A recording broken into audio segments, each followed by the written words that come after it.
Immaculate Heart of Mary refers to the view of the interior life of Mary, her joy and sorrows, her virtues and hidden perfections, and above all, her virginal love for the God the Father, her maternal love for her Son Jesus Christ, and her motherly and compassionate love for all mankind.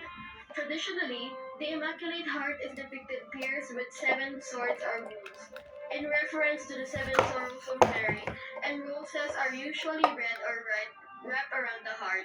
Devotion to the title became known internationally when Our Lady of Fatima requested that Russia should be consecrated to her Immaculate Heart.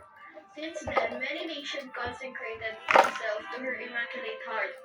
Her feast is celebrated on Saturday after the Feast of the Sacred Heart of Jesus.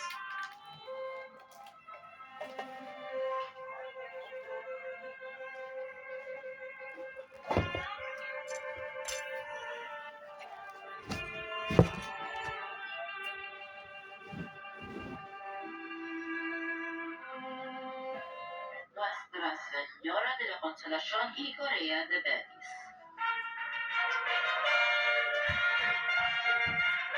Niña María, Belén, Niña María.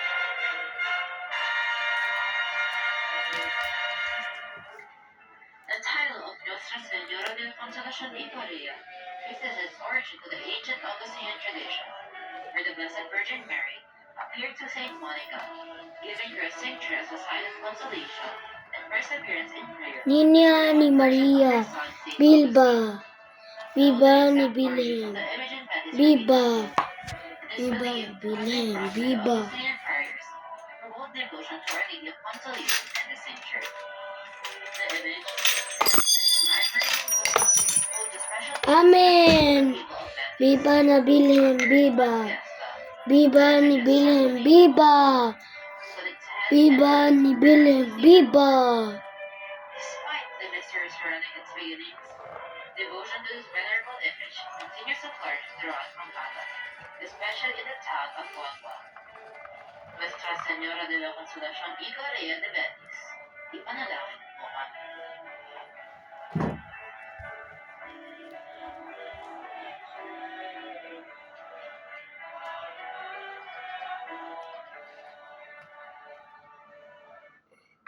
Nuestra Señora de la Consolación y Correa de Cebu. Makulada Concepcion. Viva na Belén. Viva. Viva Belén ni Concepcion. The devotion to Nuestra Señora de la Consolación Korea was formally introduced in the Philippines as early as 1677 by Augustinian missionaries, with Cebu Santo Niño Church among the first to establish the Cofradia under this Marian title. In Cebu, the faithful have celebrated this devotion for centuries, marking the Fiesta de la Consolación annually. Processions, masses, and public prayers fill the streets of downtown Cebu. Though many details of its earliest Amen. origins are lost to time, she remains a beloved patroness in Cebu City along with the Santo Niño de Cebu.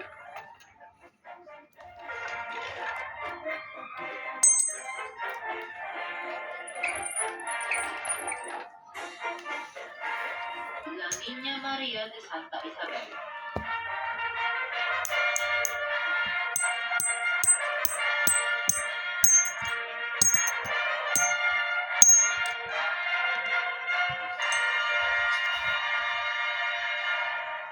The image of La Niña María de Santa Isabel is carved from Batigiling wood and stands 75 centimeters tall, with its incarnate done in the estofado style.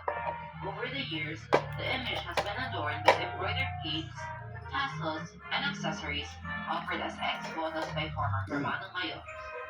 Three processions mark her feast: the Procession ng Gapit at the start and end of La Movina, the Grand Fiesta Procession featuring Marian images. On November 21, 2024, Feast of the Presentation of the Blessed Virgin Mary, the image was solemnly enthroned at the side altar of Santa Isabel de Ungarian Parish in Malolos, Bulacan, marking a new chapter in the growing devotion to the Child Mary in the province. La Niña María de Santa Isabel, ipanalangin mo kami. Nuestra Señora de la Sotereña de Nieva.